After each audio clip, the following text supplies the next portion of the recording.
Welcome to IMAX, the world's most immersive movie experience. Powered by a combination of the most advanced technology, we'll take you from the edge of your seat to the edge of reality. Enjoy crystal clear images and colors so intense they will take your breath away in specially designed theaters that bring you closer to the movies you love. Huge panoramic screens that allow you to escape into your favorite movie scenes. And immersive sound that will surround you from here, here, and here.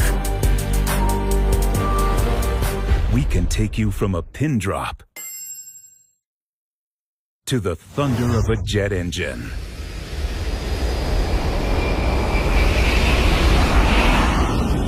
So, sit back and get ready to enjoy an unparalleled movie experience. IMAX. Never compromise.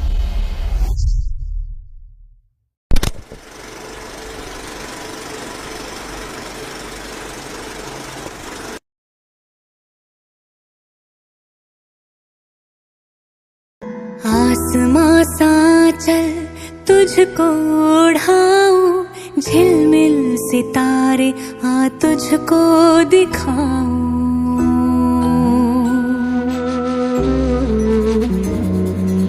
आसमां सा चल तुझको उड़ाऊं, झिलमिल सितारे आ तुझको दिखाऊं।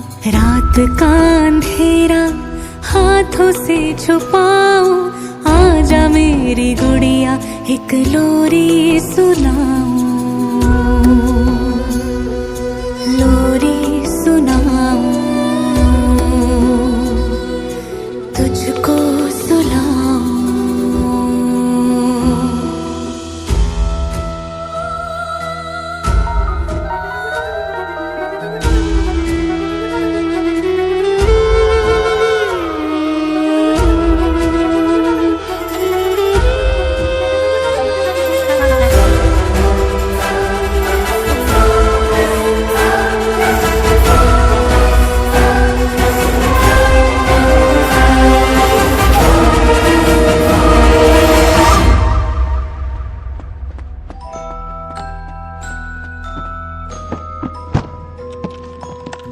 चल चले एक ऐसी जगह, कहते हैं रहती है परियां जहां।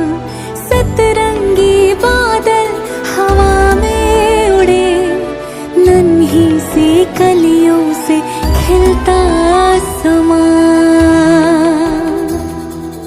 तितली के पंखों पे तुझको बिठाऊं,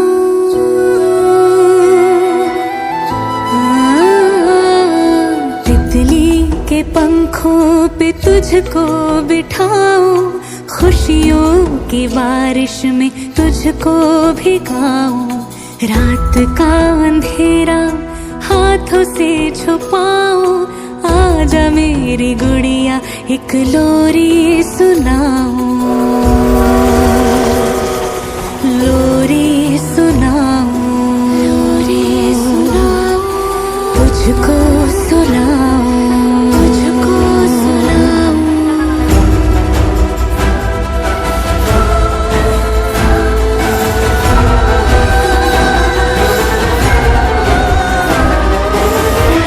Did he say I love you? रात का अंधेरा हाथों से छुपाओ, आजा मेरी गुड़िया एक लोरी सुनाओ, लोरी सुनाओ।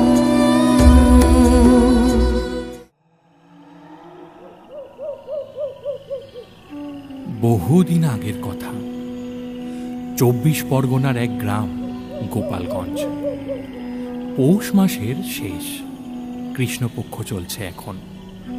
চাঁদের গায়ে ভাঙন লেগেছে। খয়াটে চাঁদটা ক্রমে ক্ষয়ে ক্ষয়ে আরো ক্ষীণ হয়ে পড়েছে। উত্তরে হাওয়া বইছে, বরফ গলিয়ে অটল নৈশব্দে এক বুক অপেক্ষা নিয়ে রাত জেগে আছে মরা রাখালের মাঠ। রাখাল যদিও মরেছিল কিনা তা কেউ জানে না, কিন্তু রাতারাতি প্রায় 10-12টা গরু বাছুর, মহিষ আর ষাঁড় মিলিয়ে আরও খান ছয়েক যাতে ব্রাহ্মণ ধাতে গোয়ালা পৈতেধারী রাখাল সব পরিবারে রাতারাতি লুপ্ত হয়ে যাওয়ার পর থেকেই এই মাঠের এক পাশে থাকা মাটির বাড়ি আর মস্ত গোয়ালঘর দিনে দিনে পরিত্যক্ত হয়ে যাওয়া, সবুজ গাছপালা দ্রুত শুকিয়ে যাওয়া, সন্ধে হওয়ার পর মাঠে ত্রিসীমানায় এসে পড়া জীবিত মানুষের গায়ে কাঁটা দেওয়ানো মৃত্যুলোকের গন্ধ, শব্দ আর ভয় ছড়িয়ে পড়ে মাঠের নামে এই খ্যাতি চাউর হয়ে গেছে। না, কেউ কখনো কিচ্ছু দেখেনি সেইভাবে, তবে শুনেছে। ও কুকুরমা, ও কুকুরমা, শুনছো? কি হলো আবার? পুজোর মুখেই তো ঘটি উপর করে রেখেছি, তুমি জল গড়িয়ে খাও না বাবু। কি মুশকিল, জলের কথা কে বলেছে? বলছি, ও এই শব্দটা শুনতে পাচ্ছ? ওই যে শোনো, ঘন্টার মতো কি বাজছে না? তাই তো। হ্যাঁ গো, এই রাত দুপুরে এত ঘন্টা কোথায় বাজছে? শুনে তো মনে হচ্ছে কোনো গরু ছাগলের গলায় বাঁধা ঘন্টার আওয়াজ। তবে কি ছোট ঠাকুর তার দলবল নিয়ে আবার ফিরে এলো? তা কি করে জানবো? তারা যে কোথাও গিয়েছেন এই কথাই তো ঠিক করে কেউ জানে না। একসঙ্গে সকলে কর্তাবাড়ির সংক্রান্তি পুজোর পিঠে পায়েস প্রসাদ খেতে গেলুম। তারপর যে কি হলো কিছু বোঝাই গেল না। সকালে যখন ঘুম থেকে উঠলুম তখন দেখি সে বাড়ির মস্ত ঠাকুর দালানে আমরা সব কাতারে কাতারে পড়ে আছি। কেউ উঠেছে, কেউ ঘুমিয়ে কাদা, আবার কারো একটু একটু করে ঘুম ভাঙছে সবে। একে অপরের মুখ চাওয়াচই হচ্ছে এমন সময়। এই যে ঘুম ভেঙেছে, তবে কি বলি, খাওয়ার পাতে বসেই তোমরা সব পরপর ঘুমিয়ে পড়লে।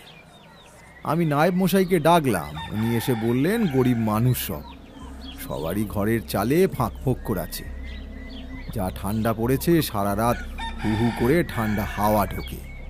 জারের তাড়নায় বেচারারা সারা রাত ঘুমোতে পারে না বোধহয়।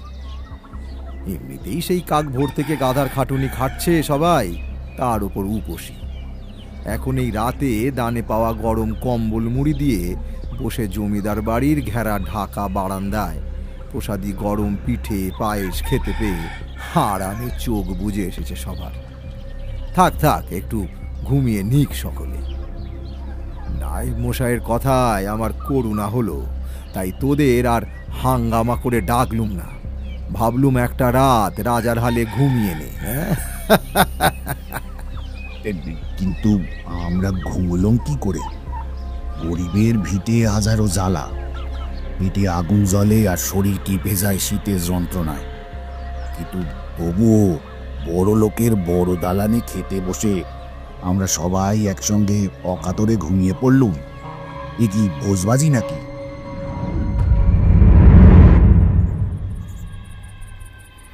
ও কথা এখন বলছো কেন?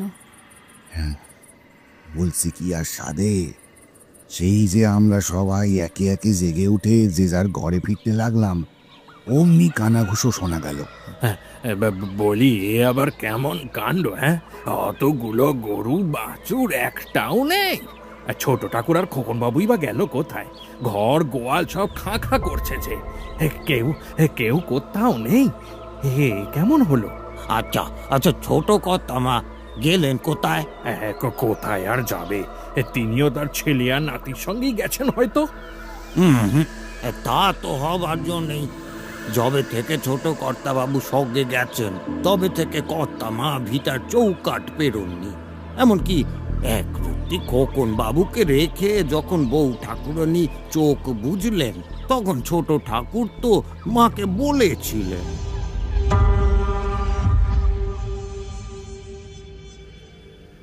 দেখো মা, বাবা নেই, আর আজ সেও চলে গেল।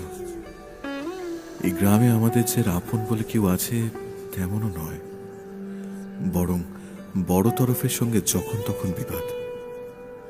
আমি মানি বা না মানি, কাগজ কলমে এই গোলাপগঞ্জ গ্রামের জমিদারির যে কোনো মামলা মোকদ্দমায় প্রজাদের থেকে খাজনা আদায় করার জমা খরচের হিসেবে ছোট বড় যে কোনো সিদ্ধান্তে কাছারিতে আমার ডাক পড়ে।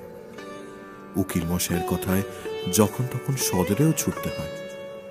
সবচেয়ে বড় কথা, কথায় কথায় বড় তরফের সঙ্গে মতের বিরোধ। যে বছর খরায় মাঠের ফসল মাঠেই মরেছে, সে বছর চাষিদের সাথে হওয়া চুক্তি অনুযায়ী খাজনা জমিদারের খাজানচিখানায় কি করে আসবে সে কথা ভেবে দেখবে না, অযথা জুলুম করবে শুধু। জমিদারির এক অংশ যেহেতু আমার, তাই প্রজারা ভাবে আমি বুঝি চাইলেই তাদের খাজনা মকুব করে দিতে পারি। জমিদার মশাই আমার জ্যাঠতুতো বড় ভাই বলে আমি তাকে যা বলবো সে নাকি তাই শুনবে। দিন দুঃখী চাষিগুলোকে রেহাই দেবে 1 বছরের মতো। তারা তো আর জানে না যে দলিলের নাম থাকলেও এই নিশানাথ চাটুর্যকে জমিদার রুদ্রনাথ চট্টোপাধ্যায় তার বংশের বহিরাগত বলে মনে করেন। তাই আমার কোনো কথাই চলার উপায় নেই। তবু বাধ্য হয়ে অসহ্য অপমানিত হব জেনেও আমাকে কাছারিতে যেতে হয় জমিদার মশাইয়ের কাছে দরবার করতে।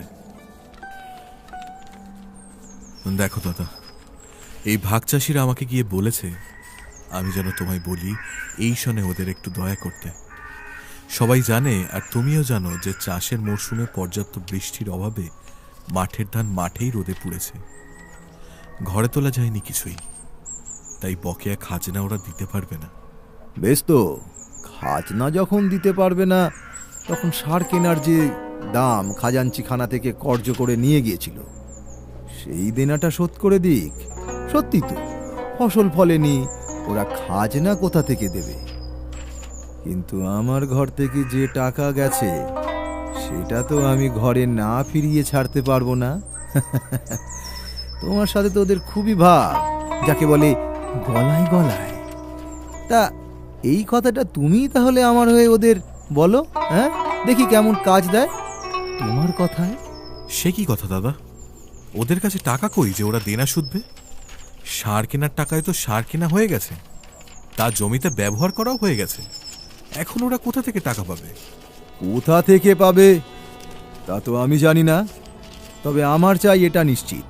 তাছাড়া চিন্তার কি আছে?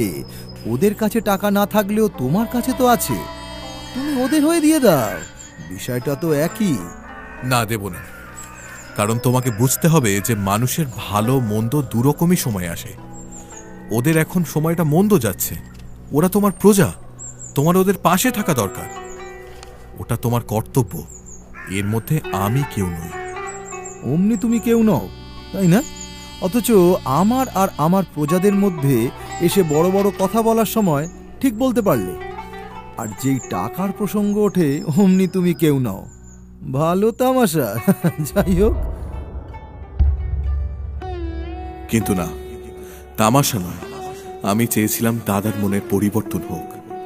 জমিদারির 1 পয়সাও আমার ঘরে নেই।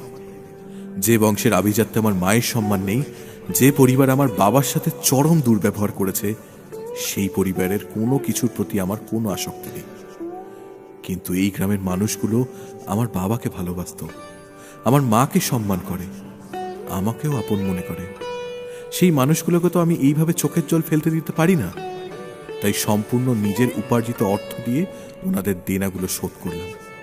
ভাবলাম এতেই ভালো হবে, কিন্তু হলো না। বড় কর্তা এবার অন্য সুর গাইতে শুরু করলেন। এসব চালাকি ছোট জাতের মন্ত্রণা। সত্যি খুড়োমশাইও যে কি ভুল করে গেছেন।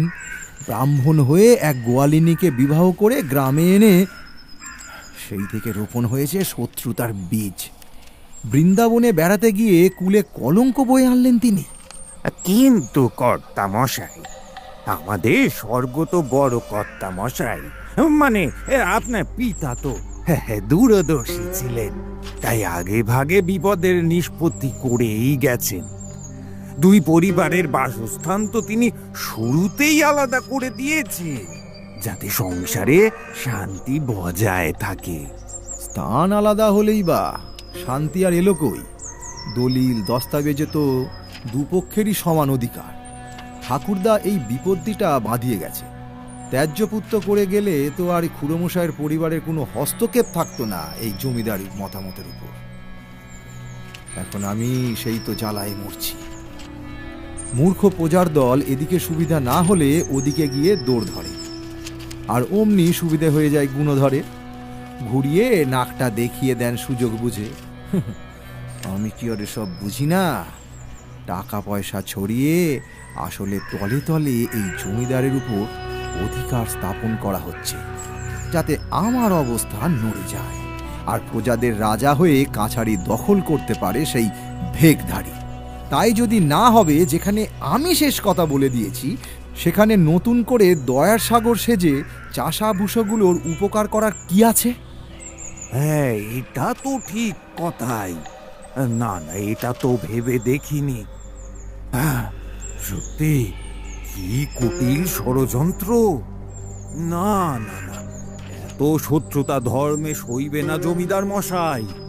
আপনি দেখবেন সব একেবারে ছাড়ে খাড়ে যাবে, ছাড়ে খাড়ে যাবে।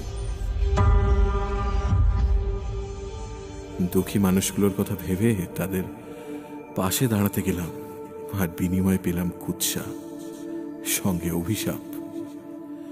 কি দরকার মা এই জায়গায় থেকে? বাবা নেই, খোকাকে দিয়েও সে চলে গেছে। এখন ওর গায়েও যদি এদের অভিশাপ এসে লাগে, চলো না মা, আমরা অন্য কোথাও চলে যাই। না বেটা, অন্য কোথাও হাম যাবত নেই। এ মোর স্বামী শ্বশুরের গৃহ। হ্যাঁ, হতে পারে তার জন্ম ভিটা মাঝে মোর স্থান নাহি, কিন্তু এই অঞ্চলের সমস্ত জমি তো তার পৈতৃক। তাই এই যেখানে এখন আছি, মাথায় ছাদ, চারপাশে দেওয়াল, ঘরদোর সব আছে। কিন্তু बेटा, आज से 34 बरस आगे जब যমুনা के तीर से সেই মানুষের সঙ্গে বাংলায় পল্লী মায়ের কোলে এলাম, তখন একেবারে ধুধু মাঠ। ভিনদেশি মেয়েকে চাটুচে বাড়িতে নিল না, তাকেও তাড়িয়ে দিল দূর করে।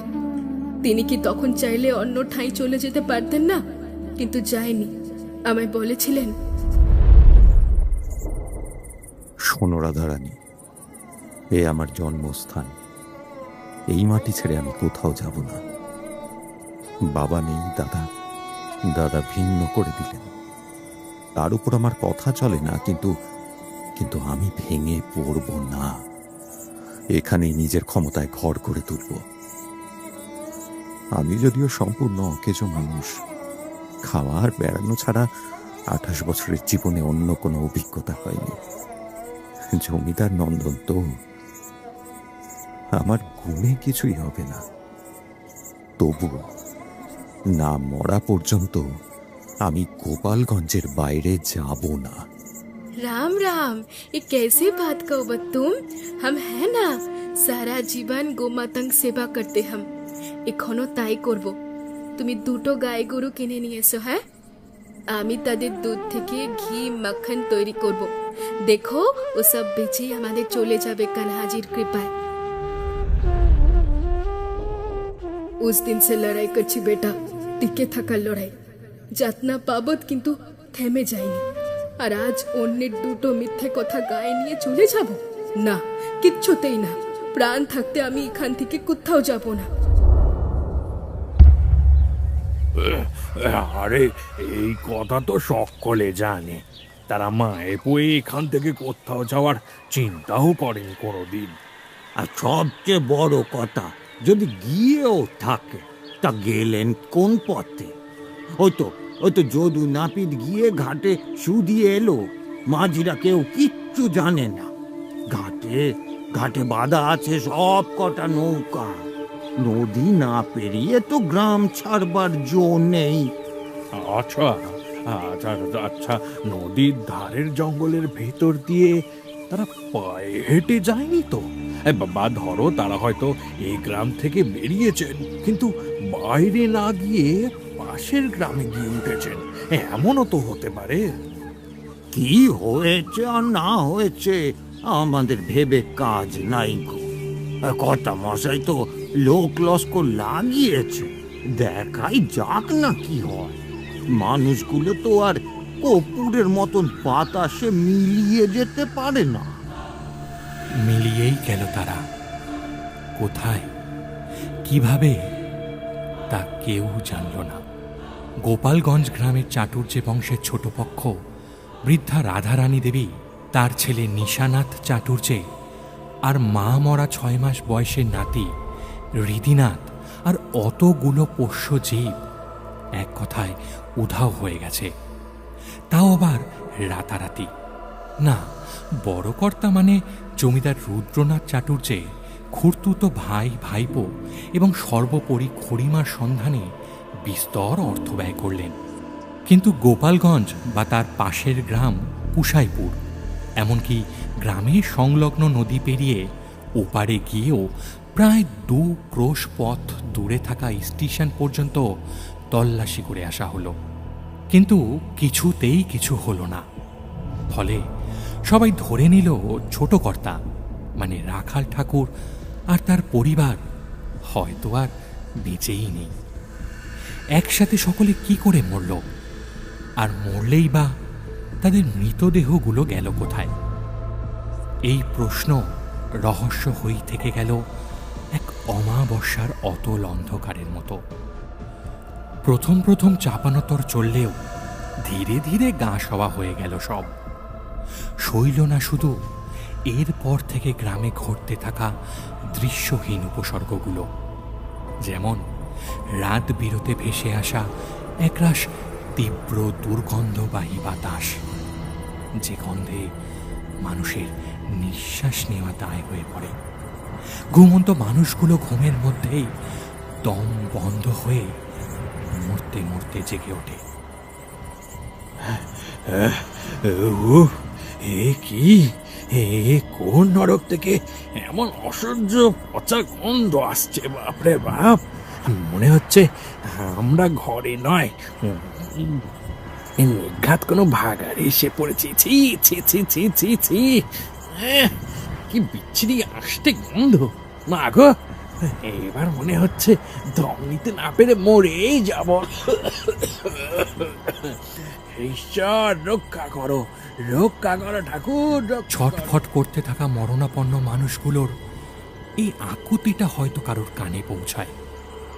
সে ঈশ্বর না আর কেউ তা বোঝা যায় না, কিন্তু প্রাণঘাতী দুর্গন্ধটা কমতে কমতে মিলিয়ে যায়। কয়েকজন সাহস করে ঘরের বাইরে বেরিয়ে দেখে সবকিছুই স্বাভাবিক। বয়ে যাওয়া হালকা হাওয়ায় সোঁদা মাটির গন্ধ, আকাশে অনেক উঁচুতে শুকতারা জ্বলছে, মানে ভোর হয়ে এলো। আমরা কি তবে স্বপ্ন দেখলাম?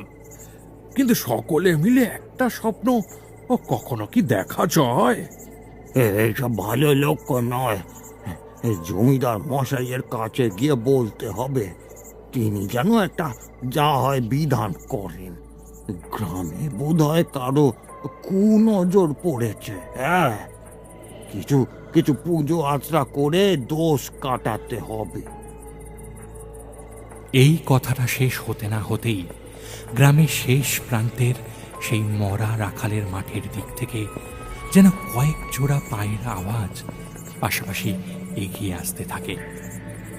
পথে দাঁড়িয়ে এসব অদ্ভুত অভিজ্ঞতার কথা আলোচনা করতে থাকা গ্রামবাসীদের কেউ কিছুই দেখতে পায় না, কিন্তু অনুভবে বুঝতে পারে খুব ভয় পেতে চলেছে তারা।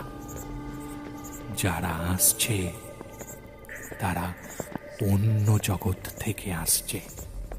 আতঙ্কে দূরদার ঘরে ঢুকে দরজায় খিল তুলে দেয় সবাই। শব্দটা কিন্তু থামে না।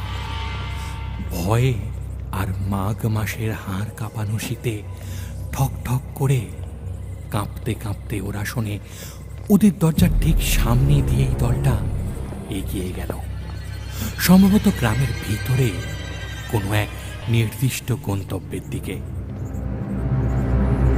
পরদিন সকালেই কাছারি ঘরে গিয়ে দরবার করে গ্রামবাসীরা জানতে পারে জমিদার মশাই ভোর ভোর বেরিয়ে গেছেন কাশিধামের উদ্দেশ্যে।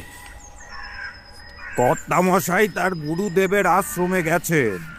তিনি মানসিকভাবে একটু অশান্তিতে আছেন, তো তাই শান্তির খোঁজে সেখানেই গেছেন। কিন্তু আমাদের অশান্তির তবে কি হবে? রাত্রে আমরা যে ওই রাখাল ঠাকুরের মাঠের দিক থেকে কাদের চলে আসার শব্দ শুনছি, দম আটকে মরার মতো পচা গন্ধ ভেসে আসছে হাওয়ায়। যখন তখন গরুর গলায় বাঁধা ঘন্টার মতো একসঙ্গে অনেক ঘন্টা বাজতে শুনছি। আপনি কন্যা নায়ব মশাই, এসব কি ভালো লক্ষণ? রাখাল ঠাকুরেরাও নিখোঁজ হলেন, আর ওই মাঠের যত গাছপালা সব শুকিয়ে গেল। এ নিশ্চয়ই কোনো অপদেবতার কাজ। জমিদার মশাইকে আমরা বলতে এলু তিনি যেন একখানা যাগযজ্ঞ কিছু করান, গ্রামের ওপর থেকে যাতে মন্দ নজরটা কেটে যায়। আমরা যে রাতে ভয়ে দুচকের পাতা এক করতে পারছি না। একই কথা 100 ভাবে বলছে সবাই। নায়েব মশাই সব কথা শুনে তাদের তখনকার মতন বিদায় করলেন, কিন্তু তিনি নিজেও তখন জানেন না যে বর্তমানে রাতে দু চোখের পাতা এক হওয়া বন্ধ হয়ে গেছে জমিদার রুদ্রনাথ চট্টোপাধ্যায়েরও। আচ্ছা আচ্ছা, আসুন নায়েব মশাইকেই বলি। কি ব্যাপার খাজাঞ্চি মশাই, সাত সকালে কাছারিতে যে সঙ্গে আবার কাকে এনেছেন? হ্যাঁ, আসতে হলো। এই যে উনি দেউড়িতে এসে কর্তা মশাইয়ের খোঁজ করছিলেন, তাই আমি আপনার কাছে নিয়ে এলাম। বটে, তা আপনার পরিচয় কি মহাশয়? আগে আমি কলকাতা থেকে আসছি। আমার নাম ব্রজকৃষ্ণ রাহা। মা অন্নদা সুন্দরীর পুত্র সন্তান জন্মেছে গত রাতে। এ যাবৎকালীন সেখান থেকে অনেক তার করা হয়েছে এখানে, কিন্তু কোনো তারেরই উত্তর যায়নি এখান থেকে। তাই আমাদের বাবুমশাই শ্রী শিবপ্রসাদ বন্দ্যোপাধ্যায় বিশেষ তৎপর হয়ে আমাকেই পাঠালেন। আমি তার সরকার। হ্যাঁ, সে কি? এ তো বড়ই সুখবর। এই চাটুর্যে বংশের উত্তর পুরুষ আসার সংবাদ এনেছেন আপনি। আরে খাজাঞ্চি মশাই, আপনি যান যান, দাসদাসীদের বলুন গোটা গ্রামে মিষ্টি বিলি করতে, আর এই ভদ্রলোকের বিশ্রামের ব্যবস্থা করতে বলুন। হ্যাঁ, এতটা পথ এসেছেন। না না না, সে কি কথা? ওদিকে বাবুমশাই অস্থির হয়ে অপেক্ষা করছেন যে তার জামাতার কোনো সংবাদ নেই। জামাইকর্তা এখন কোথায়? তার কাছে খবর পাঠান। হ্যাঁ হ্যাঁ, খবর তো পাঠাবই, তবে তার আসতে একটু সময় লাগবে। তিনি তো বর্তমানে কাশিতে আছেন, তাই তার ব্যক্তিগত তার ইত্যাদি যা এসে পৌঁছিয়েছে তার কোনো জবাব দেওয়া যায়নি। আচ্ছা আচ্ছা, আপনি ভাববেন না, আমি এক্ষুনি কাশিতে তার করছি। নায়েব মশাই, এ কি কর্তা মশাই, আপনি কখন এলেন? আর আপনার কি চেহারা হয়েছে? হ্যাঁ, শীর্ণ দেহ, চোখের তলায় কালি, অসুখ করেছিল নাকি? না, অসুখ নয়, অভিসম্পাত। আগে কিছু নয়। আমি আমার ঘরে যাচ্ছি নায়েব মশাই। আপনি বেশ কিছু বিশ্বাসী মানুষের সঙ্গে পর্যাপ্ত তত্ত্ব ইত্যাদি পাঠিয়ে দিন কলকাতার উদ্দেশ্যে, আর একটু পরে আমার ঘরে কাউকে পাঠাবেন। আমি একটা পত্র দেব, সেটি ও বাড়ির বাবা মশাইকে আমার নাম করে দেওয়ার জন্য। কিন্তু জমিদার মশাই, বংশে যে খোকা বাবু এসেছেন, আপনি।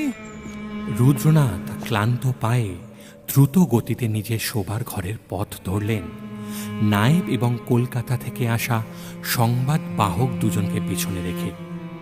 নায়েব মশাইয়ের বলা একটাও কথা রুদ্রনাথের কানে পৌঁছায়নি, বরং তার পুত্র লাভ হওয়ার প্রসঙ্গ ওঠার সঙ্গে সঙ্গে কানে বেজে উঠেছে অপর একটি কণ্ঠের সাবধান বাণী। মহাপাতকের মতো কাজ করেছ তুমি রুদ্রনাথ। যদিও মন্ত্রটা অন্যের, তবুও ধৃত তুমি। আসলে দোষটা তোমার নয়। আসরিক প্রবৃত্তির বশ্যতা স্বীকার করে ফেলে মানুষ নিজের অজান্তে। তুমিও তেমন। ক্রোধ, বিদ্বেষ, সংযমে রাখার ক্ষমতা সবার থাকে না, তোমারও নেই। যা হয়েছে সবই অখণ্ডনীয় নিয়তি। কিন্তু গুরুদেব, এবার তাহলে কি হবে? আমি যে তিল মাত্র ঘুমোতে পারছি না। রাতে রাতে ঘুমোলেই স্বপ্নে সে আসে, আমার ভয় দেখাচ্ছে গুরুদেব। সুখের নিদ্রা দিচ্ছ জমিদার মশাই?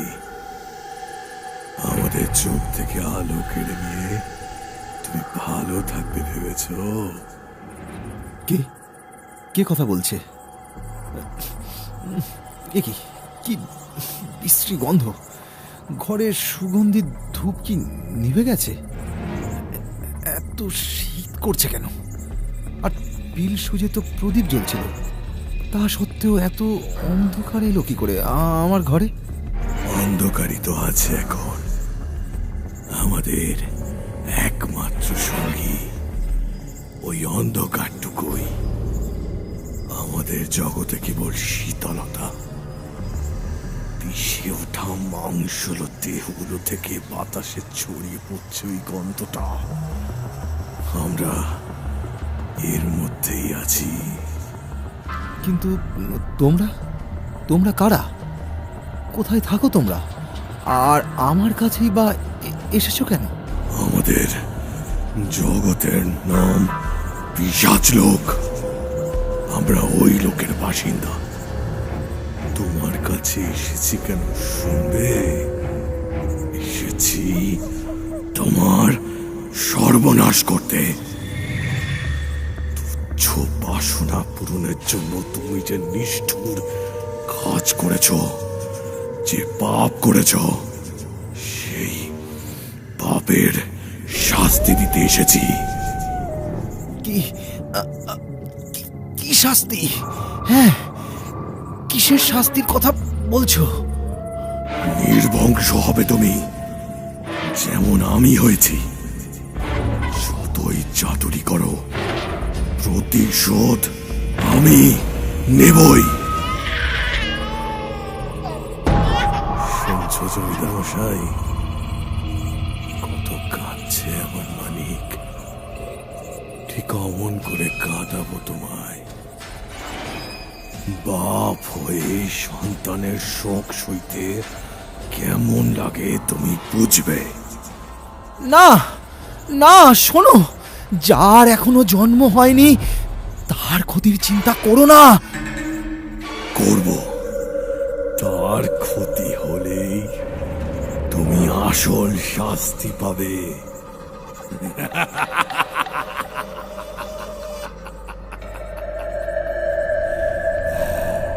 না না না, শোনো শোনো।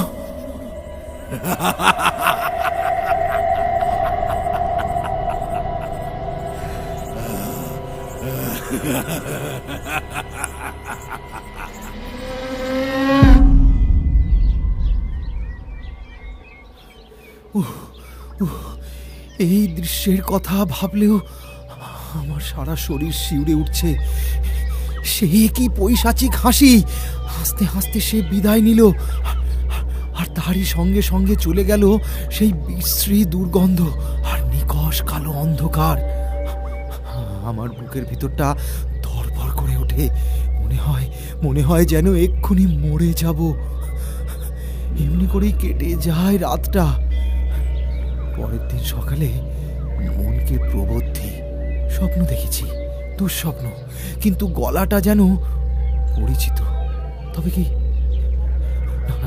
না, ভুল স্বপ্ন দেখেছি আমি। কিন্তু গুরুদেব, আমার ভুল ভেঙে গেল যখন এই একই ঘটনা ঘটতে লাগলো প্রতি রাতে।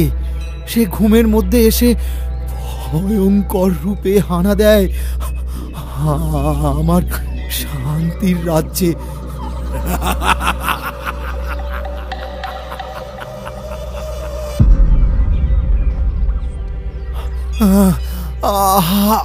আর ওই হাসিটা,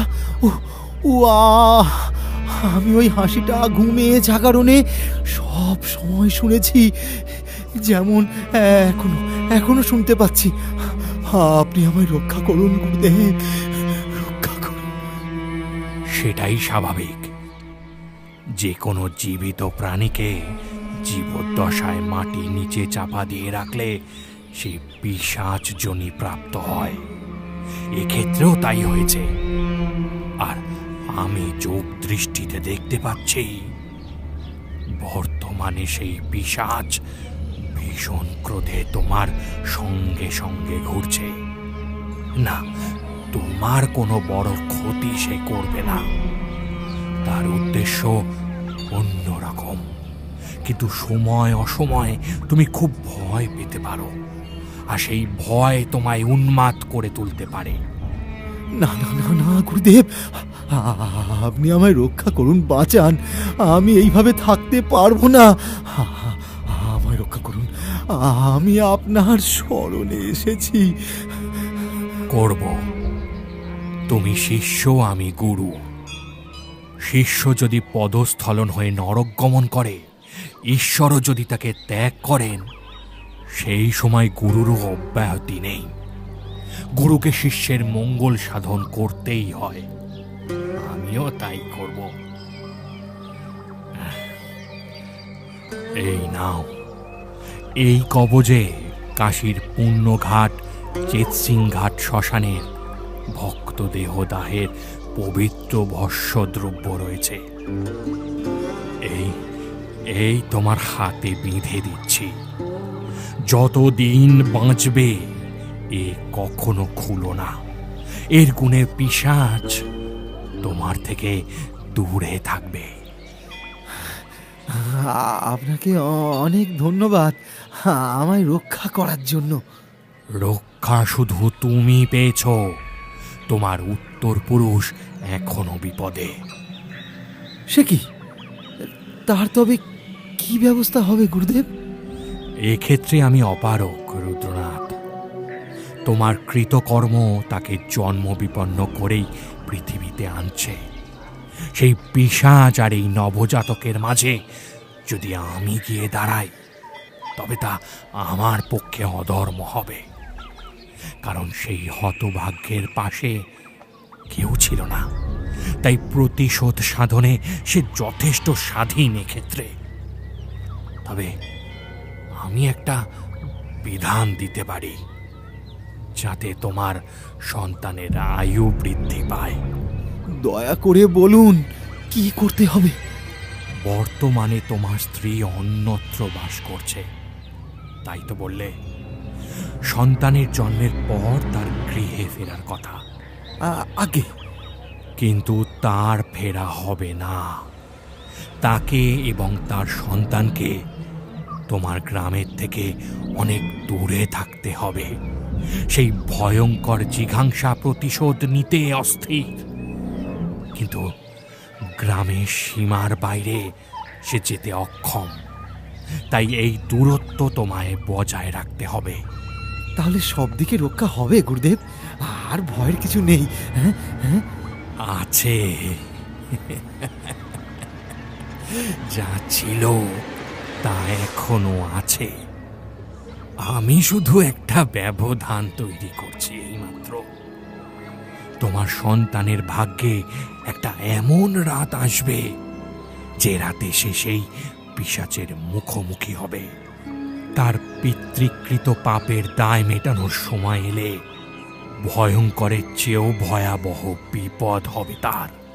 এ তার নিয়তি, বদলানোর কোনো উপায় নেই। যে অপেক্ষা করছে সে অবশ্যই এক মহা সুযোগ পাবে, আর তারপর কি হবে তা আমিও জানি না। এত দূর অবধি সব স্পষ্ট দেখতে পেলেও এরপর থেকে আর কিছুই আমার দৃষ্টিগোচর হচ্ছে না। কেবলই অন্ধকার আর অন্ধকার দেখছি আমি। তাই বলছি, যতদিন পারো তাকে তোমার গ্রাম থেকে দূরে রাখো। এতেই তার মঙ্গল, সাময়িক হলেও মঙ্গল। আর আমার কিছু বলার নেই। এবার তুমি এসো, ওদিকে তোমার জন্য সুখবর আসতে চলেছে। রুদ্রনাথ গরুর কথায় দ্রুত গ্রামে ফিরে এলেন, আর এসেই জানলেন তার পুত্র লাভ হয়েছে। কিন্তু তাতে তিনি আনন্দিত না হয়ে আতঙ্কিত হয়ে প্রয়োজনীয় আদেশাদি দিয়ে নিজেকে ঘরবন্দি করলেন বিশেষ একজনের ধরিয়ে দেয়া নেশাদ দ্রব্য সঙ্গী করে। এমনি করেই কেটে গেল 22টা বছর। গোপালগঞ্জ গ্রামের ভবিষ্যৎ কর্তা চাটুর্যে বংশের উত্তরাধিকারী শ্রী কেদারনাথ চট্টোপাধ্যায় আজন্ম মামার বাড়িতে থেকেই বড় হলেন মায়ের স্নেহে। বাবা দূর থেকে সমস্ত কর্তব্য পালন করলেন, কিন্তু কখনো কাছে এলেন না। শিশু কেদার মাকে প্রশ্ন করলে জমিদার গিন্নি উত্তরে বলেছেন, তোমার বাবা আমায় তার মাথার দিব্যি দিয়েছেন। জীবদ্দশায় তাকে যেন কখনো দেখতে না চাই, চাইলেই অঘটন ঘটবে। কিন্তু মা, আমাদেরও কি তার দেখতে ইচ্ছে করে না? আমাকে তুমিও বলো, আমিও তো এক চক্ষুশুল। আমি জানি না বাবা, কিচ্ছু জানি না। তিনি না ডাকলে তার কাছে আমরা যেতে পারবো না, এই তার আদেশ। অন্নদা সুন্দরী আতুর ঘরে থাকাকালীন একটা চিঠি পেয়েছিলেন। তাতে তার স্বামী স্পষ্টই লিখেছিলেন, তোমরা যাতে ভালো থাকো সে বিষয়ে আমি সব সময় তৎপর থাকব। আমি তোমাদের ভালো চাই, আর আশা করব তোমরাও আমার ভালো চাইবে। তাই আমায় যাতে চরম কষ্ট পেতে না হয়, এই জন্য তুমি আমার আদেশ নিজেও মানবে, আর আমার সন্তানকেও মানতে বাধ্য করবে। আজ থেকে আগামী জীবনে যত দিন না আমি নিজে থেকে ডাকছি, ততদিন আমার কাছে আসবে না, আর আমাকেও ডাকবে না ও বাড়িতে। আমার মাথার দিব্যি রইল, এর অন্যথা হলে আমি আত্মঘাতী হব। চিঠি পড়ে অন্নদা সুন্দরী আঘাত পেয়েছিলেন, কিন্তু আদেশ পালনের অন্যথা করেননি। তবে অপেক্ষা করেছেন চিরকাল চাটুর্যে বাড়ির ডাক আসার। আর আজ পরন্ত দুপুরে যখন প্রতিটি গৃহস্থে দ্রুত গতিতে আয়োজন চলছে, গোপালগঞ্জের চাটুর্য বাড়িতে অন্য কারণে অস্থির সকলে। উৎসবের নামগন্ধও নেই সেখানে। প্রায় বছর 21 হল। সংক্রান্তি পার্বণ উদযাপনে কলকাতার বারুজ্জে বাড়ির উঠোনে ঝি সবিতা চালের গুঁড়োর আলপনা দিচ্ছে। ঠিক তখন টেলিগ্রামটা এলো। খবর পেয়ে বাড়ির বর্তমান কর্তা শশধর বন্দ্যোপাধ্যায় নিজে এলেন তার নিতে।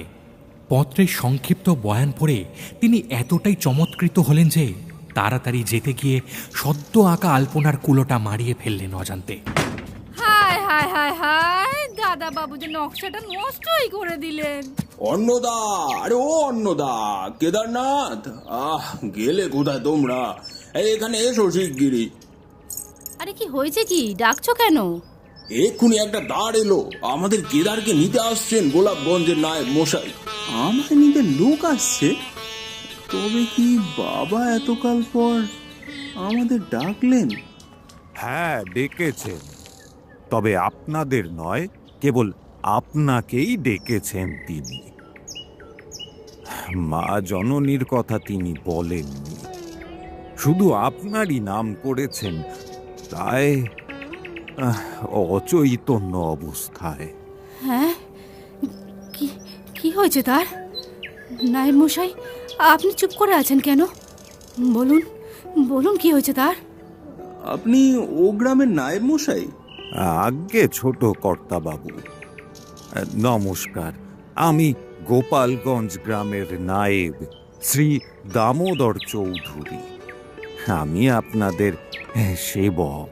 তা আপনি আজ এতদিন পর এসেছেন, আমার বাবা কি আপনাকে পাঠিয়েছেন? আগে কর্তামশাই আজ প্রায় দিন 4 হলো দারুণ জ্বরে ভুগছেন। হ্যাঁ, প্রথম 2 দিন তবু একরকম ছিলেন, কিন্তু গতকাল রাত থেকে তার যাকে বলে একেবারে এখন তখন অবস্থা। কবিরাজ মশাই প্রায় জবাব দিয়েই দিয়েছেন। ইদানিং তিনি তো বলতে গেলে আফিমের ওপরেই আছেন, তাই শরীরটা বড় ভেঙে গিয়েছে তার। আজ সকাল থেকে এরকম প্রলাপ বকছেন তিনি। শুনেছি তুমি এখন উপযুক্ত হয়েছ, কাছারি সামলাচ্ছে মাইনে করা লোক। তবু আমি তোমায় দায়িত্ব দিতে পারিনি, কিন্তু এখন আমার আর সময় নেই। তোমার মাকে ডাকবো না, সে আমার এই অবস্থা দেখলে আর বাঁচবে না। তোমাকে অনাথ করে দুজনে চলে যাব, না না, তা হয় না। যাবার আগে একবার নিজের অন্তযোগে চোখের দেখা দেখে যেতে চাই। কেদারনাথ, আমি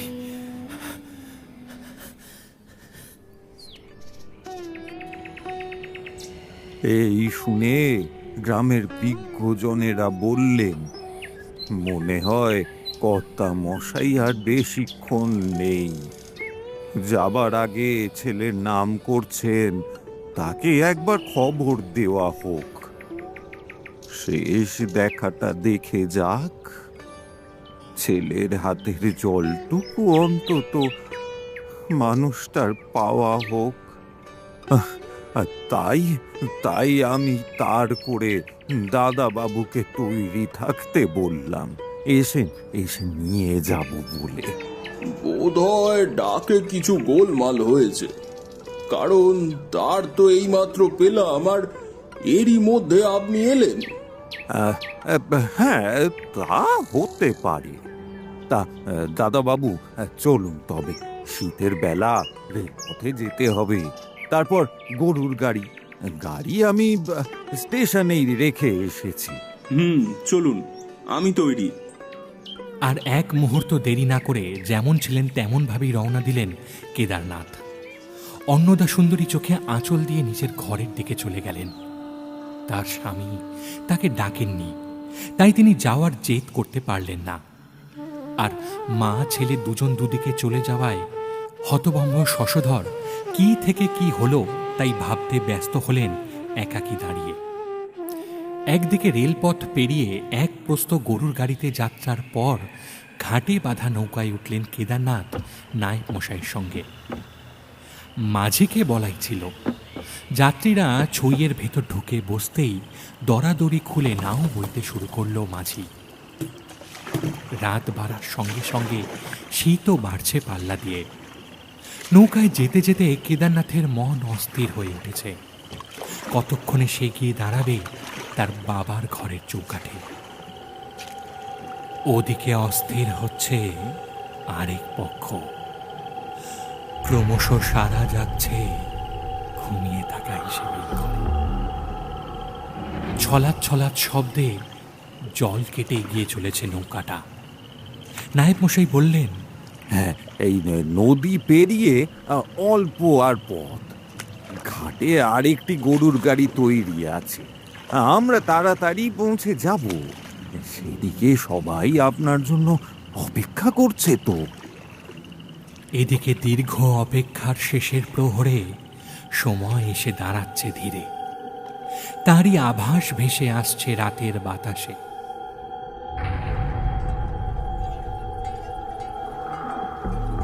ঘন্টার শব্দটা ক্রমশ বাড়ছে না? আরে ওই যে কাদের পায়ের আওয়াজ। এত রাতে কারা হাঁটছে অন্ধকার পথে? তুমি আর ওসব শুনো না, এসব লক্ষণ ভালো নয়। কি জানি কি হবে। ঠাকুর দেবতার নাম করো, রাম রাম রাম রাম রাম রাম। নেন কর্তা, এই ঘাট এসে পড়েছে। এই আলো ধরছি, এই সাবধানে নেমে আসেন। হ্যাঁ আসেন আসেন।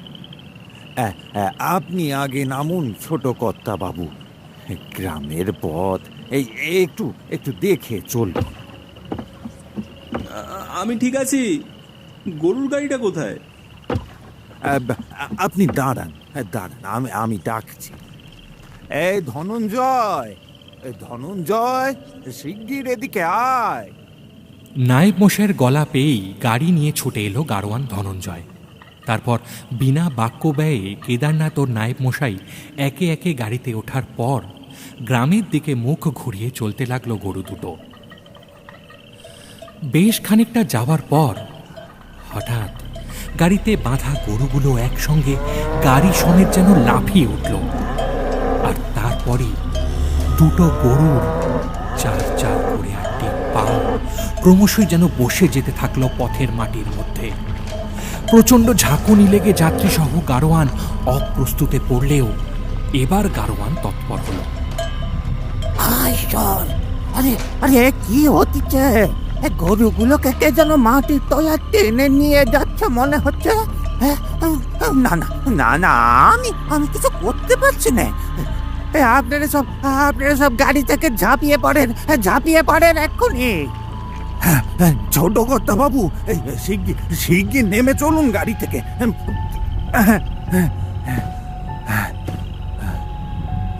কিন্তু এ কি, আমরা কোথায় এসে পড়েছি? পথে এই জায়গাটা পড়বে জানা ছিল, কিন্তু এখানে যে এমন একটা অদ্ভুত বিপদ ঘটবে তা জানতেন না নায়েব মশাই। এমনিতেই আজ রাতটা বড় ভয়ার্ত স্মৃতিবাহী, তার উপর আজই এখানে আসতে হলো। গাড়ির ভেতর বসে জায়গাটা ঠিক ঠাহর করতে পারেননি, কিন্তু এখন বাইরে এসে খয়াটে চাঁদের মরা আলোয় মাঠের দুপাশে গাছপালার জীবাশ্ম দেখে কেঁপে উঠল নায়েব দামোদর চৌধুরীর বুক। ছোট কর্তা বাবু, গাড়িতে কিছু গোলমাল হয়েছে। পথ আর বেশি নেই। এই মাঠটা পেরোলেই আমরা গ্রামে পৌঁছে যাব। আসুন আমরা খুব দ্রুত এখান থেকে চলে যাই। একটু পা চালিয়ে চলুন তো দেখি। হ্যাঁ চলুন, আসুন। হ্যাঁ চলুন, কিন্তু কিভাবে যাব? ওরা যে পথ আগলে দাঁড়িয়ে আছে, এই শীতের রাতে এরা মাঠে কি করছে? ওদিকে দেখবেন না ছোট কর্তা বাবু। চলে আসুন এইদিকে চলে আসুন।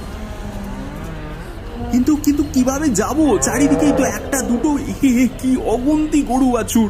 আচ্ছা, আমি কি চোখে ভুল দেখছি নায়েব মশাই? এই জীবগুলোর আয়তন বাড়ছে আবার কমছে। ও কি বিশাল শিং! ও তো একটা ষাঁড়। কি সাংঘাতিক গতিতে ছুটে আসছে এদিকে। ও আমার দিকে আসছে যে। হ্যাঁ তাই তো। কিন্তু কেন? আমি এবার কিভাবে বাঁচাবো নিজেকে এখান থেকে? এই সব বলতে বলতে কেদারনাথ পালাবার পথ খোঁজেন, কিন্তু পথ কোথাও নেই। তিনি যেদিকে যাচ্ছেন সেদিকেই ধেয়ে আসছে ওরা, আর ওদের সাথে পেরে উঠছেন না তিনি। ইতিমধ্যে গাড়োয়ান আর নায়েব মশাই চোখের সামনে থেকে সরে গেছে। হঠাৎ একটা ধুলোর ঝড় উঠল, তার দাপটে পৃথিবী যেন কেঁপে কেঁপে উঠছে। কোনো দিকে আলো নেই। কেদারের মনে হলো তিনি এক সর্বগ্রাসী অন্ধকার কূপে বন্দী হয়ে পড়েছেন। এ কথা মনে হতেই তিনি শূন্যের উদ্দেশ্যে চিৎকার করে বললেন, আমি জানি না এ কোন চক্রে আটকে পড়েছি। কিন্তু কিন্তু আমার বাবার মৃত্যুর মুখে আমায় তার কাছে যেতেই হবে। কেউ কি আছো? দয়া করে সাহায্য করো আমায়, আমায় বাঁচাও। বাঁচার সময় শেষ হয়ে গেছে তোর, এবার মরার পালা। ভাবিস না তোর মরণ খবর না শুনে সেই পাপীও মরবে না। প্রচণ্ড ভয়াবহ স্বরে কথা বলল কেউ। এই কিছুক্ষণের মধ্যেই কেদারনাথ যেন পার্থিব জগতের বাইরে অপার্থিব এক জগতে এসে পড়েছে। এখানে সবই স্বাভাবিক, সবই সম্ভব। আর এখন তাই তার মনে হচ্ছে কথাগুলো যেন উঠে আসছে তার পায়ের নিচের মাটির গভীর থেকে। কথাটা মনে হতেই আতঙ্কে আর্তনাদ করে উঠলেন কেদারনাথ। আর ঠিক তখনই তার খুব কাছ থেকে শোনা গেল, ভয় করছে নাকি?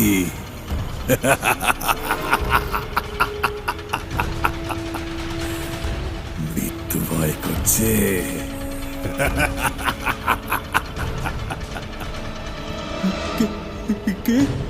আমি আমি নিশানাথ চট্টোপাধ্যায়, আমার সঙ্গে ওরাও আছে। আমরা সবাই এসেছি তোকে শাস্তি দিতে। কেদারনাথের চারপাশে যেন বহু বরফের পাহাড় সরে এসেছে। শীতে তার শরীরের রক্ত জমাট বেঁধে যাচ্ছে, আর বর্ণনাতীত দুর্গন্ধে তার শ্বাসযন্ত্র বিকল হয়ে এসেছে। সেই অবস্থাতেই সে শুনতে পাচ্ছে মৃদু ঘণ্টার শব্দ। গলায় বাঁধা ঘণ্টা নিয়ে যেন শিং নাড়ছে অনেকগুলো চতুষ্পদ আতঙ্ক। ওদের সবারই যেন একটাই বাসনা, জোড়া জোড়া শিংগুলো রক্ত স্নান করতে চায়। সেই কারণেই ওদের লক্ষ্য বস্তু এখন একমাত্র কেদারনাথ। বিশেষ ইন্দ্রিয়ের দ্বারা মহা বিপদ টের পেয়ে কেদারনাথ সামনে দুহাত বাড়ালেন, অন্ধকারে অন্ধের মতো। আর ঠিক তখনই তার গলায় এসে পড়ল দুটো শক্ত ঠান্ডা হাতের বাঁধন। কে? ছাড়ো, ছাড়ো, আমার দম বন্ধ হয়ে আসছে, ছাড়ো। মরে যা। তুই মরার পর মৃতদেহটা ফেলে আসবো জমিদার বাড়ির দেউড়িতে। লোকমুখে খবর পেয়ে বড় কর্তা বুক ফেটে মরবে, আর তাতেই জ্বালা জুড়াবে আমার। কিন্তু আমার কি অপরাধ? তুমি কে? কেন আমায় মারছো তুমি? কি ক্ষতি করেছি আমি তোমার? কি ক্ষতি করেছিস শুনবি? তবে শোন। এই বলেই প্রেত একে একে সমস্ত বৃত্তান্ত বলল। ইতিমধ্যে আমরা যা জানতে পেরেছি তা ছাড়াও একটা অন্য পর্ব জানালো সে। কি ব্যাপার দাদা, লোক পাঠিয়ে আমায় ভরা কাছারিতে ডেকে পাঠিয়েছে যে? বসো, পান তামাক চলবে? না না, কি বলতে ডেকেছো তাই বলো, আমি দাঁড়িয়েই শুনছি। আচ্ছা, তবে শোনো, দেখো, আমি ঠিক করেছি গ্রামে পাঠশালা তৈরি করব। এই চাষাভূষদের ঘরের ছেলেরা সেখানে লেখাপড়া করবে। তা বেশ অনেকটাই তো জায়গা লাগবে। অত বড় একটা কাজ, আর গ্রামের পশ্চিমের মাঠটা ছাড়া অত বড় জায়গা গ্রামে দ্বিতীয়টা নেই। তাই আমি বলছিলাম, তুমি তোমার পরিবার নিয়ে অন্য কোথাও চলে যাও, যত চাও টাকা দেব আমি, শুধু এই গ্রামটা ছাড়তে হবে তোমার। তুমি যাদের ভালো চাও সেই চাষাদের স্বার্থেই, আর কি। খবরটা তাহলে ঠিকই পেয়েছিলাম। তুমি ভয় পাচ্ছ, ভাবছো প্রজারা তোমার অত্যাচারে ক্ষেপে উঠে তোমায় বয়কট করে নতুন জমিদার নির্বাচন করবে, আর সেই সুবাদে কাছারিতে এসে বসবো আমি। সেই আশঙ্কায় আমায় গ্রাম ছাড়া করতে চাও, নিরাপদে থাকতে। কিন্তু দাদা, আমি যে এই গ্রাম ছাড়তে পারবো না। তোমার কাছারিতে আমি আসবো না, কিন্তু গ্রামের বাইরেও যাব না প্রাণ থাকতে। তার চেয়েও বড় কথা, পাঠশালা যদি হয়ও, তাতে গরিব চাষাদের ভালোর থেকে মন্দই হবে বেশি।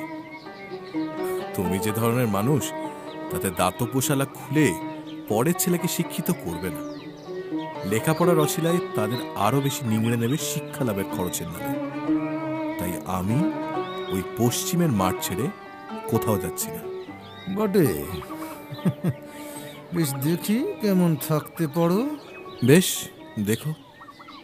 আর যাওয়ার আগে আরেকটা কথা বলে যাই, বন্ধু সেজে পরম শত্রু আছে তোমার কাছে। অযথা জ্ঞাতি শত্রুতা না বাড়িয়ে নিজেকে শত্রুমুক্ত করার চেষ্টা করো। আসি। জ্ঞান দিয়ে গেল আমায়। বন্ধু বেশি শত্রুর কথাটা কি বলল? কে সে? কার কথা বলে গেল? ও সব কথা ধরবেন না কর্তা মশাই। আপনি বরং এইটা ভাবুন যে ওই গো পালনকারী রাখাল কেমন প্রভাব খাটাচ্ছে। এই যে পাঠশালায় লেখাপড়া যে ছাত্রদের থেকে নেওয়া অর্থের বিনিময়ে হবে, এই খবর ওর কানে গেল কি করে? নিশ্চয়ই কোনো গুপ্তচর লাগিয়েছে। গুপ্তচর? তবে তোকে আর নায়েব মশাই, আপনি আমার ঘরে আসুন, একান্ত আলোচনা আছে। আগে আগে যাই যাই। কাছারি ঘরের অন্যান্যদের এড়িয়ে জমিদার আর নায়েব বিশেষ মন্ত্রণা করলেন, যাতে কর্তার সমবয়সী বন্ধু সম নায়েব রাখলেন এক অভাবনীয় ভূমিকা। শেষে নায়েব মশাই কর্তার ঘর থেকে বেরিয়ে হাঁক ডাক করে দাস দাসীদের ডাকলেন। বার্ষিকী পৌষ পার্বণে তোড়জোড় করতে হবে। এ বাড়ির গৃহিণী বর্তমানে অনুপস্থিত কিছু মাস হল। তিনি বাপের বাড়ির থেকে বংশের কুলপ্রদীপকে নিয়ে ফিরবেন একেবারে, এমন কথাই আছে। তাই এখন কাজের লোকেরাই ভরসা। মকর সংক্রান্তির ভোর থেকে গোটা গ্রামের মানুষ কোমর বেঁধে লাগলো কাজে। পুজোর জোগাড়, পিঠে পায়েস, বিভিন্ন রকম প্রসাদ তৈরি করা, হাজার রকম কাজ। দাঁতে একটা কুটোও কাটে না কেউ। শুদ্ধাচারে কাজ করে সবাই। অবশেষে সন্ধ্যায় মা লক্ষ্মীর ঘট পুজোর পর জমিদার শীত বস্ত্র দান করেন। তারপর দালানে শুরু হয় অবাধে প্রসাদ বিলি। এই একটা দিন গ্রামে কোনো ঘরে হাঁড়ি চড়ে না। জমিদার বাড়ির বাইরেও বেরোতে পারে না কেউ কাজের ব্যস্ততায়। আর এই সুযোগটারই সৎ ব্যবহার করলেন ওরা। রাধারানী তখন নাতির গায়ে ঢাকা দিয়ে ছেলেকে রাতের খাবার খেতে ডাকতে যাচ্ছেন গোয়াল ঘরের দিকে। সাধে কি আর ছোট কর্তাকে লোকে রাখাল বলে? গরু বাছুরগুলো তার সন্তান। শীতে তাদের কষ্ট হচ্ছে কিনা দেখতে সেই যে গেছেন, এখনো আসেননি নিশানাথ। মস্ত মাঠের এক প্রান্তে গোয়াল ঘর। জোছনার আলোয় এগোচ্ছেন রাধারানী। এমন সময়, এই যে মা, জমিদার প্রসাদ পাঠিয়েছেন, নিন। ওটা पहले तो কখনো পাঠাননি, আজ পাঠালেন যে। আর তুম লোক কোন? पहले তো আমি কখনো দেখিনি। আমরা নতুন কাজে এসেছি ভিনদেশ থেকে। খাবারের পাত্রগুলো আপনার ঘরে রেখে আসি। কেমন? খুব ভারী, আপনি ধরতে পারবেন না, মাতৃস্নেহ না। आओ यहाँ पर रखो। কিন্তু এতই ভোজ্য? हम तो केवल দুহো প্রাণী। আপনাদের পোষ্যদেরও খাওয়াবেন? ওরা তো আপনাদের পরিবারের মতোই। কর্তা সকলের জন্যই দিয়েছেন। মা, তুমি কার সাথে কথা বলছো? এ কি, তোমরা কারা? আর এত পিঠে পায়েস কোত্থেকে এলো? নিশানাথের দীর্ঘ বলিষ্ঠ দৈহিক গঠন দেখেই দুর্দা সরে পড়ল মানুষগুলো। রাধারানী ছেলেকে জানালেন সব। তারপর রেকাবিতে প্রসাদ বেড়ে ছেলেকে খেতে বসালেন। নিশানাথের আপত্তি টিকল না। প্রসাদ এমুখ না দিলে অহং প্রকাশ হয়, তাই খেতেই হবে বলে রাধারানী প্রচুর পরিমাণ খাবার নিয়ে চললেন ওদের খাওয়াতে। এরপর রাত যখন গভীর হয়েছে, আফিমের ঘোরে জমিদার বাড়িতে থাকা গ্রামবাসীরা এবং পশ্চিম মাঠে নিজের ঘরে থাকা রাখাল ঠাকুর সব পরিবারে গভীর ঘুমে আচ্ছন্ন। ঠিক এই সময় ২০-২৫ জোড়া হাতে দ্রুত কোদাল চলছে। জ্ঞাতি রক্তপাত অনুচিত, তাই জীবন্ত সমাধি দেয়া হলো সকলকে। কিন্তু সবাই আফিমে বশ হয়নি। ৬ মাসের শিশুটা গরম বিছানা থেকে ঠান্ডা মাটিতে নেমে তারস্বরে কেঁদে ওঠে। কান্না শুনে ঝপাঝপ মাটি পড়তে থাকে গর্তগুলোর ওপর। সেই মতোই আদেশ আছে। এক রাতের কাজে বাইরে থেকে আনা হয়েছে ওদের, মোটা টাকার বিনিময়। এই ঠগির দল এমন অগণিত মানুষকে দ্রুত মাটি চাপা দিতে ওস্তাদ। ভোর হবার আগেই মাটি সমান করে দিয়ে তাদের সরে পড়তে হবে। বুঝলি কি দোষ তোর? তোর বাবার পাপ প্রায়শ্চিত্ত করবি তুই। তোর জন্যই অপেক্ষা করছি আমি 22 বছর ধরে। আয়, এইবার মরে প্রায়শ্চিত্ত কর তুই। আমার মৃত্যুতে যদি আমার বাবার করা পাপের প্রায়শ্চিত্ত হয় তো হোক।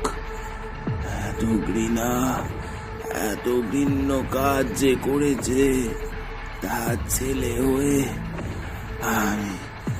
আমি বাঁচতেও চাই না। মেরে ফেলো আমায়, মেরে ফেলো। ঠিক এই মুহূর্তে পিশাচের দুটো হাত কেদারের গলায় চরম চাপ দিয়েছে। এবার কেদারনাথ লুটিয়ে পড়বে মাটিতে, কিন্তু তখনই পায়ের তলার মাটিতে কাঁপন লাগলো। কে যেন মাটি ফুঁড়ে উঠে এলো পড়ে।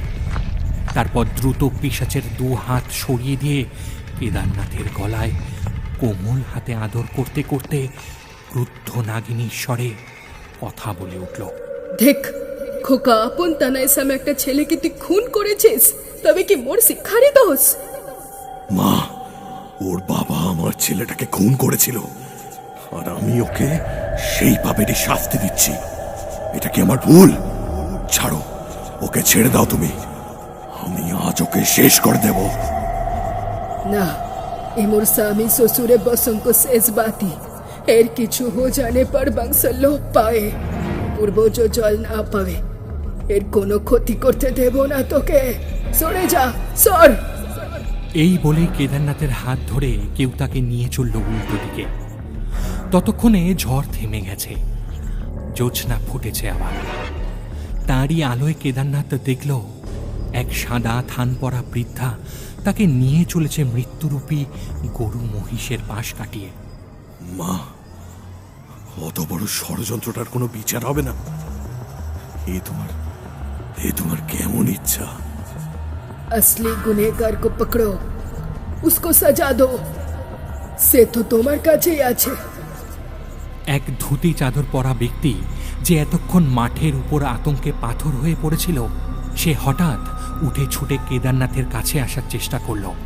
আর তখনই কেদারনাথ ঘাড় ঘুরিয়ে দেখল এক বিভৎস পিশাচ মূর্তি কোলে যেন এক শিশুকে ধরে বৈদনিক দৃশ্য দেখছে এক দৃষ্টে।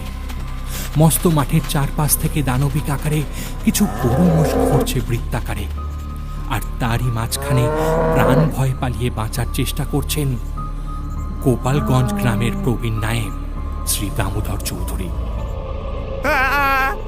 বাঁচাও, বাঁচাও, কে আছো? বাঁচাও, মেরে ফেললে, বাঁচাও। গারোয়ানের কি হয়েছে বোঝা গেল না। কেদারনাথ দাঁড়িয়ে পড়েছে দেখে সেই স্ত্রী মূর্তি তাড়া দিলেন, বললেন, চলে আও, তোমার বাবা অপেক্ষা করছেন। কিন্তু নায়েব মশাই। সব নষ্টের মূল উনি। চট্টোপাধ্যায় বংশ লোপাট করে বেনামে জমিদারি খারিদ করে জমিদার হতে চেয়েছেন উনি। খানদানি দুশ্মনী ব্যবহার করে তোমার বাবাকে ভুল বুঝিয়েছেন চিরদিন সেই স্বার্থে। আর শুনো, বাড়ি গিয়ে বাবার আফিম খাওয়াটা ছাড়িয়ে দিও, তাহলেই তার সব বিমারি সেরে যাবে। ঘটনার তারতম্যে মাথা ঠিক নেই কেদারের। বৃদ্ধের সাথে কথা বলতে বলতে সে এগিয়ে এসেছে অনেকটা। হঠাৎ কি মনে হতে পেছন ঘুরে দেখল একবার, আর দেখতেই নজরে এলো ফেলে আসা মাঠের মাঝখানে অনেক দূরে বিভীষিকাদের ঘেরা টোপে দামোদর চৌধুরী দাঁড়িয়ে পড়েছেন ক্লান্ত হয়ে। আর সেই ষাঁড়টা শিং উঁচিয়ে তেড়ে গিয়ে মুহূর্তে তার উপর ঝাঁপিয়ে পড়ল। দৃশ্যটা নিঃসন্দেহে মর্মান্তিক, কিন্তু এই দেখে হেসে উঠল বাবার কোলে শিশুটি। আর এইবার ছেলের হাসিতে হাসি মেলালো সেই পিশাচ।